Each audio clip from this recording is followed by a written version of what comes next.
বিশ্ববিদ্যালয়ে অনুভূত ঘটনা এবং যাদবপুর বিশ্ববিদ্যালয়ের উপাচার্য আমার সাথে। স্যার, কালকে রাত্রিবেলা যখন এগুলো দেখছিলেন, শুনছিলেন, নিশ্চয়ই খবর পেয়েছেন, কি বলবেন? খবর পেয়েছি।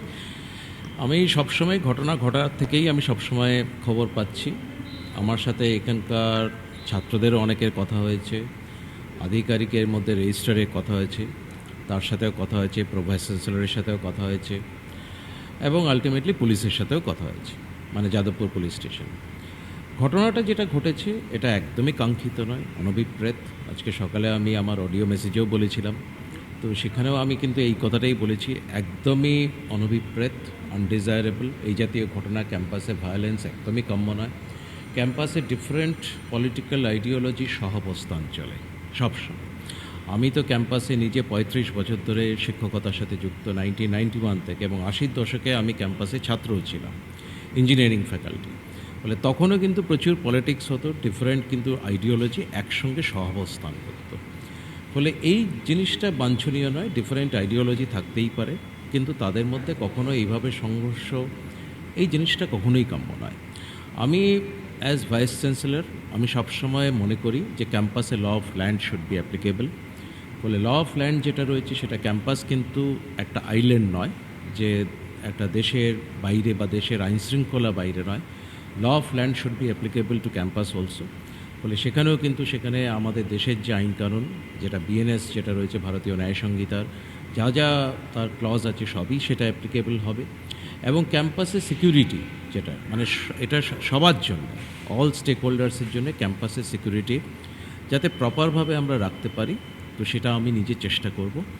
কারণ আমি নিজে আইআইটি ইকোসিস্টেমের সাথে ডেফিনেটলি আর কি পরিচিত। আমি যেহেতু আইআইটি কানপুরে আমি উচ্চশিক্ষা করেছি, এবং অজস্র আইআইটি আমি এনআইটি আমি ভিজিট করেছি।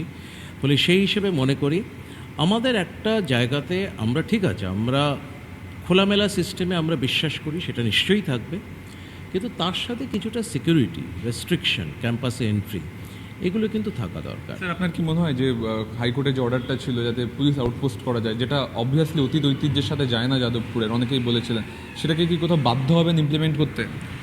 না, এরকম পরিস্থিতি চললে অবশ্যই সেটা আমরা বাধ্য হব। এটা হাইকোর্টের একটা রুলিং রয়েছে যে ক্যাম্পাসে এখানে কিন্তু পুলিশ আউটপোস্ট থাকবে, মানে 24/7। কিন্তু সেটা তার সাথে ছিল হচ্ছে এখানে হচ্ছে মানে যেটা হচ্ছে ক্লোজ সার্কিট, যেটা মানে আর কি, মানে সমস্ত ক্যামেরা, যেটা হচ্ছে সিসিটিভি। তো সিসিটিভি কিন্তু আমরা বসিয়েছি, দুটো পার্ট ছিল এই অর্ডারের, একটা হচ্ছে সিসিটিভি আর একটা হচ্ছে ক্যাম্পাসে 24/7 পুলিশ আউটপোস্ট। তো যাই হোক, তো সেই জায়গাতে দাঁড়িয়ে আমরা দেখলাম যে আমরা বেসিক্যালি ফার্স্ট পার্টটা আমরা কমপ্লায়েন্স হয়েছে। আমরা কোর্টে জানিয়েছিলাম যে ক্যাম্পাসে 24/7 পুলিশ আউটপোস্ট এটা খুব একটা কিন্তু আমাদের যেটা কালচার, যাদবপুর ইউনিভার্সিটির যেটা সংস্কৃতি, তার সাথে মানানসই নয়, এটা আমরা করছি না। তো তখন সেটা কোর্ট আমাদের সেই বক্তব্যকে মান্যতা দিয়েছিল। কিন্তু এখন যদি এরকম যদি ঘটনা ঘটে, তাহলে অবশ্যই ভবিষ্যতে সেই জায়গাটা আসবেই। স্যার, কালকে রাত্রে আমরা যেটা দেখলাম যে একদল মব তারা বাইরে থেকে ঢুকে অরবিন্দ ভবনে গিয়ে আগুন জ্বালালো, ছাত্ররা তখন অরবিন্দ ভবনে বন্দি। এই ছাত্রদের তো নিরাপত্তার বিষয়টাও আসছে না? ছাত্রদের নিরাপত্তার বিষয়টা অ্যাজ ভাইস চ্যান্সেলর আমার ডেফিনেটলি এটা একটা মানে সবথেকে বেশি টপমোস্ট প্রায়োরিটি থাকবে। সেটা কখনোই কাম্য নয় যে ছাত্ররা নিজেদের ক্যাম্পাসে এসে ইনসিকিউর ফিল করবে, সেটা কিন্তু কখনোই কাম্য নয়। ফলে ক্যাম্পাসে যেটা সিকিউরিটি, যেটা ক্যাম্পাস সবসময় সিকিউর থাকবে, এবং ক্যাম্পাসের এন্ট্রি রেস্ট্রিক্ট যেটা করা হয়, মানে করার আমার চিন্তা পরিকল্পনা আছে, তো সেটা আমরা চিন্তা ভাবনা করব। আর কালকে ঘটনাটা নিয়ে একটা দেখছি একটা এনকোয়ারি কমিটি বা কিছু যদি করা যায়, কারণ ঘটনাটা এক্স্যাক্টলি সিকোয়েন্স অফ ইভেন্টসটা কিন্তু জানাটা খুবই দরকার। আরেকটা প্রশ্ন স্যার, সেটা হচ্ছে আপনার কি ঊর্ধ্বতন আধিকারিকদের সাথে কথা হলো, মানে আচার্যের সাথে কথা হলো বা সরকারের তরফ থেকে কি যোগাযোগ করা হলো? এখনও এ ব্যাপারে কোনো কথা হয়নি। আচার্যের সাথে আচার্যকে জানিয়েছেন? এটা উনি তো জানেনই, কিন্তু আমি ডেফিনেটলি কথা বলবো। আর স্যার, আপনারা তো অনেক চেষ্টা করছিলেন, রাত্রিবেলা ভিজিলেন্স বাড়াচ্ছিলেন, অবসরপ্রাপ্ত সেনা কর্তারা কাজ করছেন, রাজ্য সৈনিক বোর্ড যারা, তারপরে গাফিলতিটা কোথায় থাকছে? সেটাই তো দেখতে হবে, রাজ্য সৈনিক বোর্ডের যারা ছিলেন তারাও কিন্তু অন ডিউটি ছিলেন।